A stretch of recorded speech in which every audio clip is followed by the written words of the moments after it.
Alexander Note Alex Blades here. What's up? Today I want to share with you one of my personal designs that I've been working on. I finished a whole bunch of them. I call them my little Undertaker. It's my personal EDC.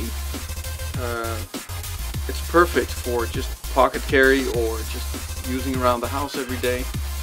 Kitchen work, it'll do just fine. Even just light wood work, as long as you're not chopping or baton and stuff, then they're great for it. I'll show you a bunch of different variations, different handle styles. Let's get right into that. What you see right here is a bunch of different versions of my little Undertaker. Now my little Undertaker, the version I carry at the moment is this one. This is spalted sycamore wood. It's been stabilized on the handle. I use brass pins in 3 places. This one has a satin finish. Very clean, although you know it's been used, so it's got some marks on it. Like I said, this is my personal carry version. Very thin grind. Nice swedge. This one has some cosmetic marks on it, which is why I turned it into an EDC. But this, for me, is pretty much the perfect EDC. It's large enough that you can grip it properly, put some force on it, process wood, process meat, work it in the kitchen, cut ropes, cut string, and yet it's small enough that you can get it up close, still hold it comfortably, choke it up a little bit like this, get some detailed work done.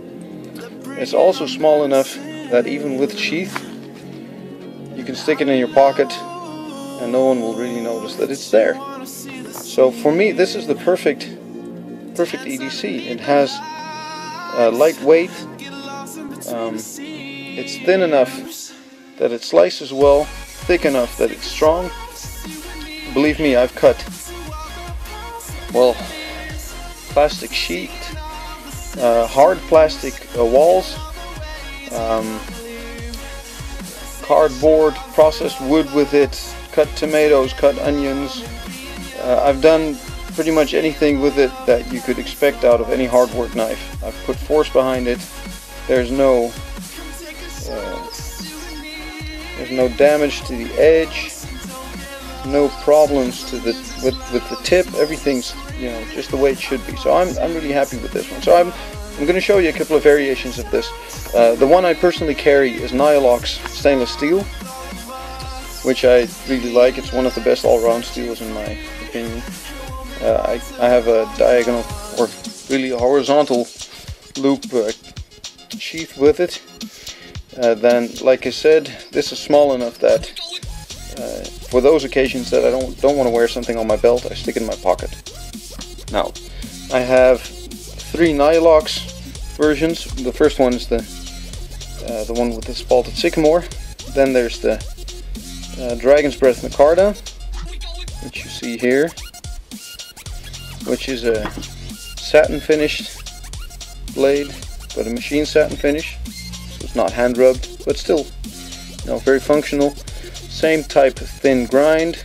It's been cryo treated as well as heat treated up to Rockwell 59. Same brass pins. Although the handle looks very angular, that's not how it feels in the hand. There's no sharp edges to the handle. It'll actually be really comfortable to use, which you'll find out if you ever get to hold one of these. The Micarta is pretty cool. It's pretty unique. It's custom made by Shade Tree Phenolics. This is my last piece of this particular Micarta. I don't know if I'll be able to get some more of this out later, but I really like this stuff. It just looks very unique, like it has flames in it or something. Then there's the this is an oak version, stabilized oak. I get this wood off a staircase maker. The man is a carpenter, so he has access to some really nice wood. And this stabilized oak is really cool stuff. I had it stabilized, but he was really excited when he saw the result this had. Same type of blade, Nylock stainless steel, Rockwell 59, thinly ground. Will slice, but you know, you'll be able to use it hard as well. Same type of sheath, a diagonal or a horizontal carry belt sheath, which is also small enough to go into the pocket. And there's a couple of them have a slightly different blade design. It's this one. This is Korean handle. This will stay white forever, so the exact color that you're seeing right now, it's not as white. It's actually too white for the camera, as you can tell. I have to keep it in the shade, otherwise the camera's freaking out. It will stay this color white forever, basically. It's very stain resistant. But this is not this one. In contrast, the blade will change color because it's a carbon steel blade. It will get a patina. Nice to choke up on. It's like a little scalpel. If you ever want to do detailed work, maybe it might be very good for wood carving, although it's not it's close to a Wharncliffe, but not quite a Wharncliffe. So it would be excellent for that. Comes with a gray dyed horizontal belt sheath. You can see. Then there's the Cocobolo version of that same knife. Cocobolo is a very nice reddish tinted color wood. It's a little coffin on the handle. This will be the last time I work with Cocobolo, actually, because as it turned out when making this one, I'm pretty allergic to this particular wood type. This has a very nice grain to it, some detail that's really hard to see through the lens, but this actually shows it off fairly nicely. Also carbon steel blade, very thin, but still very capable. This is 1095 carbon steel, tool steel basically. You'll enjoy detailed work. Saddle tan colored bell sheath. Then there's what I call the skeleton Undertakers. The heaviest one of the three comes with a right-handed black belt sheath. This is 52-100 steel, carbon steel, and it's been powder coated to prevent corrosion. This is a 4mm thick steel, and very nice to sharpen. Excellent in hand. Like I said, the size is just about right for everyday use. There's a slightly lighter version of that same handle, same knife really. Same steel, same grind, same coating. Very sharp edge will actually shave hair very easily. It's now a bald spot in my arm, right there. All the knives are that sharp. This one comes with a neck sheath in more pliable leather, and the sheath actually incorporates a number of magnets in it, which make it so that the knife will stay put in the sheath. Apart from actual friction, the magnets will keep it in place. Like you said, I can stick it to the outside of the sheath, just let it hang, and it will stay right there, as you can see. The last one in the series is the ultralight skeleton Undertaker. Well, same idea, same steel, same thickness, 4mm ball bearing steel. Very, very light, weighs virtually nothing. The handle on this one has also been hardened to make sure that it won't bend. So this knife is really through hardened all the way. Also same sharpness, same type of usage. This is really, apart from being a knife maker, I also collect knives, and I used to switch up my PVC every day.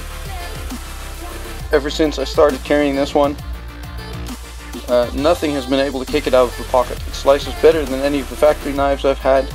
It keeps its edge better than any of the factory knives I've had. It fits just as fine in the pocket as any folder that I've ever had. Personally, I don't see myself going back to another knife. So that's this whole series. Now last for this video, I want to show you one more knife that I'd finished. And that's this utility blade. Nice dark brown dyed sheath, right hand carry. The handle is stabilized walnut. It has a bit of a figure, but not much. It's difficult to see on the camera, but it's actually very nice wood. Very simple, plain, but nice wood. The blade is a flat ground AEBL razor blade steel, which is hardened up to Rockwell 59 with cryo as well, tempered with cryo, which means that it will be more tough and retain its edge better. Also razor sharpened, not just razor blade steel, very sharp as well, and stainless pins on the handle, buffed to a mirror shine. Personally, I really like this knife as well. I haven't carried it because I don't want to, put scratches on it for future owners. But the steel is very nice. It sharpens up very easily. It uses, it's almost, the steel is almost like a carbon steel. It handles like a carbon steel. It sharpens like a carbon steel. It keeps its edge like a carbon steel.